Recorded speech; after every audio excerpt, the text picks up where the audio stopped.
How did Bernd Leno help Argentina in their quest of winning the World Cup?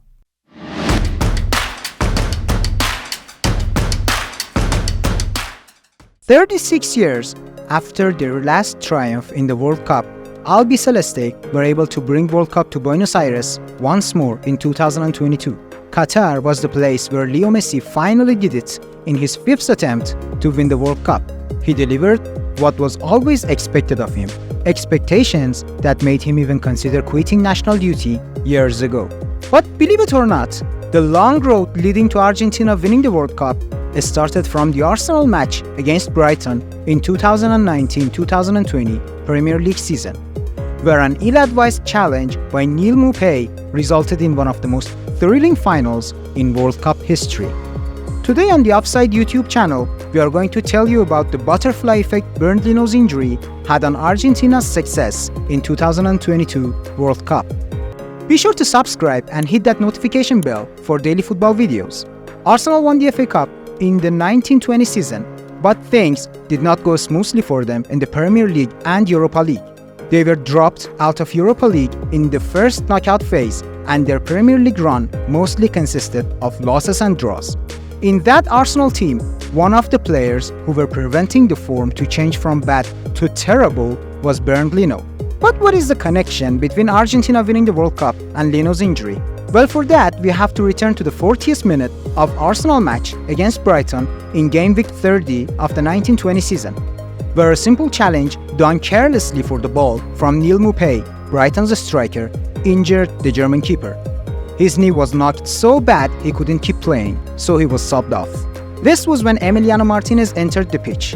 He had already played 6 games for Arsenal in Europa League that season, but that was when he had some real chance to be seen in the goal. Arsenal's match against Brighton was finished with a 2-1 defeat as Maupay scored in the dying seconds. But more importantly, there stood a keeper in their goal who was destined to win trophies with Argentina.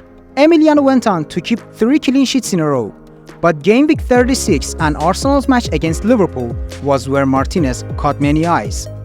Liverpool were crowned champions of England weeks before that and were a formidable foe. But Emi Martinez had a thing or two to say about that. He led his team to a 2-1 victory against the Reds. Just 3 days after that, another clean sheet for Dibu, this time in FA Cup semi-final against Man City, which resulted in a 2-0 victory for Arsenal. Emi's breathtaking performance can be understood better if you know that he kept 9 clean sheets out of the 23 games he played that season. Furthermore, half of the 10 wins Arsenal had in Premier League that season were achieved in the 9 games Emiliano Martinez was standing between their posts. In his 10th year in Arsenal, Emiliano Martinez finally had his moment and he seized it well. During all these years, he joined many clubs on loan. It might be interesting to know that before the 1920 season, he had played only 14 games for Arsenal. The most memorable one is arguably Gunners' 7-5 victory against Reading in League Cup in 2012-2013 season, where Martinez was far from good and made many mistakes. Dibu knew that things would be different for him at Arsenal after Leno's recovery from his injury. He had just started to perform, so he didn't want to get back to being a bench warmer again, especially since he was 28 and near the end of his career. So he left Arsenal after 10 years for Aston Villa to become the first keeper. Emiliano's gamble worked just perfectly. He kept his brilliant form at Villa Park and took a step closer to becoming the #1 keeper for his national team. He had been called up to national duty before, once in 2011 and twice in 2019, after his good performance in Europa League, but he had not made his debut for Argentina before.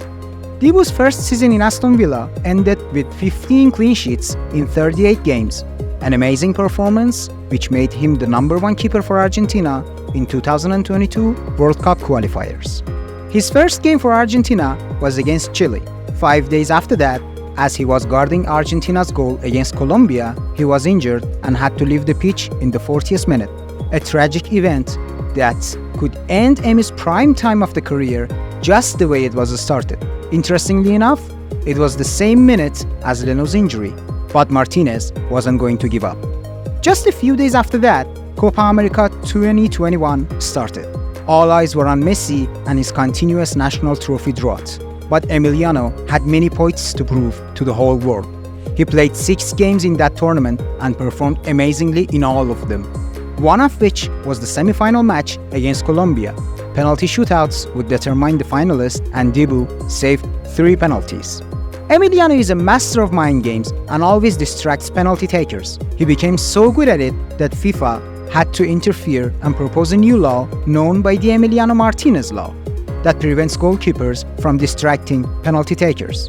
We have made a video about players who have caused a change in football rules. I suggest you watch that one too. 4 clean sheets in Copa America, including the final match against the old foes Brazil, finally made Messi's dream come true. He had a national trophy. Argentinians had a reliable keeper, but there were bigger things to come.